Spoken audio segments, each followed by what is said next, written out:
Hello once again, this is Earl Bryant coming at you from the New York City suburbs of Long Island, and it's time once more for Pearls from Earl, where it is my mission to educate, edify, and encourage excellence in every area of your life. Today's Pearl is simply entitled, Never Ever Assume. The definition of the word assume is to take for granted without actual proof. And that word was very famously used in a 1970s sitcom by Tony Randall, who played Felix Unger in The Odd Couple, when he told a young lady, and I quote, "When you assume, you make an ass out of you and me." Point blank, he was just letting her know that she had made some assumption about him that wasn't true, and he just put her on the spot and basically straightened the situation out. The reason that I say that you shouldn't assume anything about a person is because if you're trying to start a relationship with a person, be it business or professional, you put the would-be relationship on very shaky ground and a very shaky foundation to start with.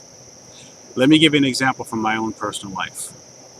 For many years, I had known certain people in my past who took it upon themselves to assist me in ways that I really did not need.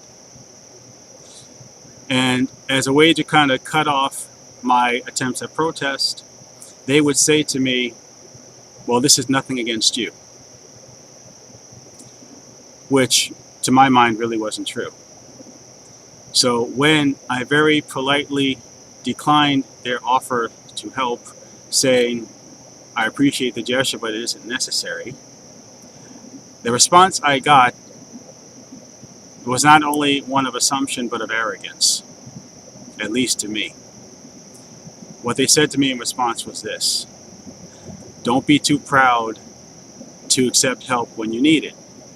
To which my reply was, "Don't be too proud to take no for an answer when that's exactly what I mean." Because you see, the person in this situation assumed that I needed help in some area, but they never bothered to ask me if I needed help at all. They never bothered to ask me about the situation. They never bothered to ask me what I was thinking about the situation. They never even bothered to ask me if there was a problem in the situation. They just assumed that there was, figured that they'd offer help, and they'd fix the situation for me. It sort of reminded me of a story I'd heard about a young boy who had seen a butterfly struggling to emerge from a cocoon. So he thought he would help the little butterfly out. And he opened up the cocoon and helped the butterfly to get out. And when he did, the butterfly was very malnourished, very badly formed, and it unfortunately only lived for a few minutes before it died. And the boy was distressed, and he asked a gentleman that he knew who saw what happened how this could happen, how this could be possible.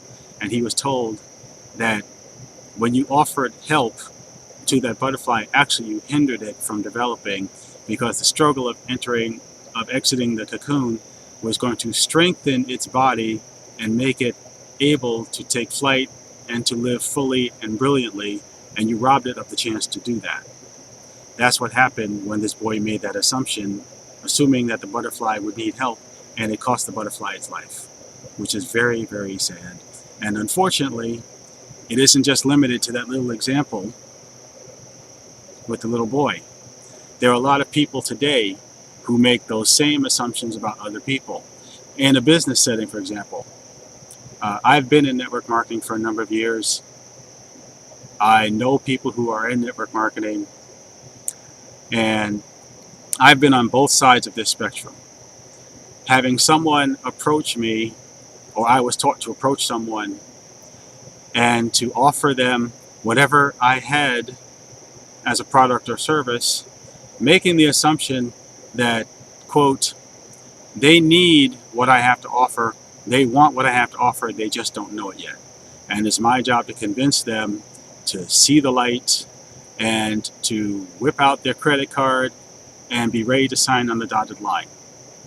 I have been on both sides of that equation. I've had people approach me with that attitude, and I was told to take that same attitude when I approach other people.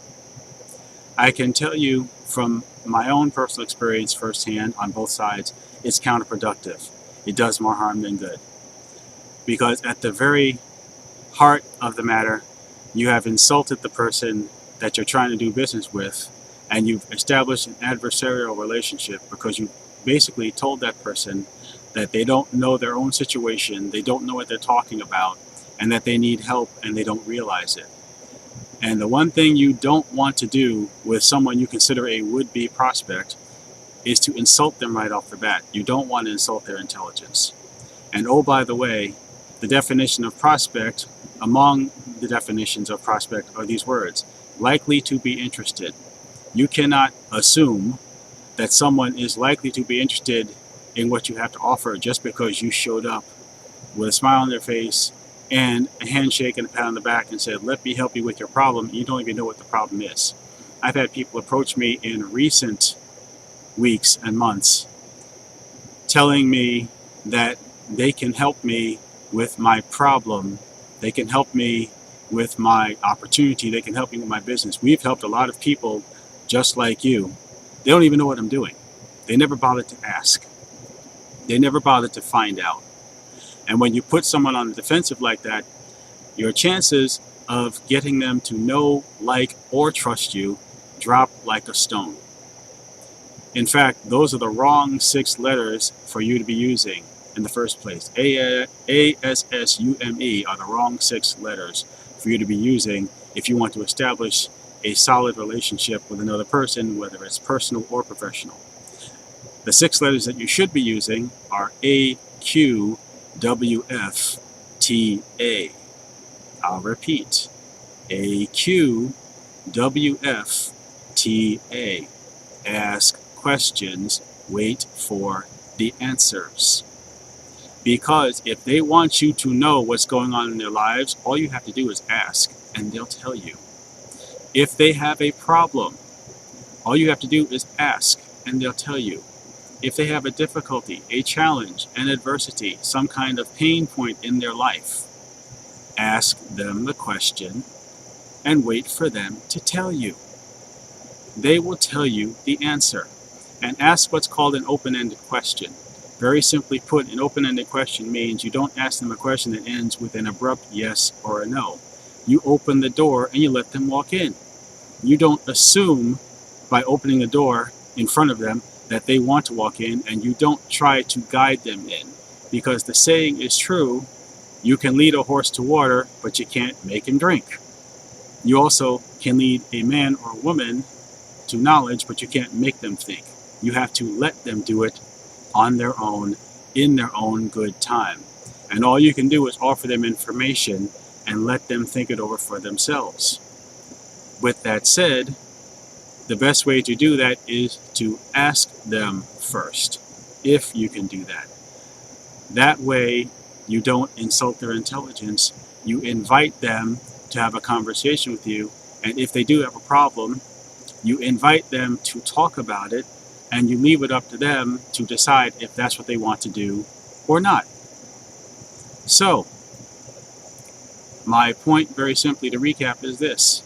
If you want to know something about a person, if you want to find out about their situation, if you want to offer them help, if you want to assist them, it would be best for you at the very beginning of a would-be relationship, whether it's personal or professional, to AQWFTA,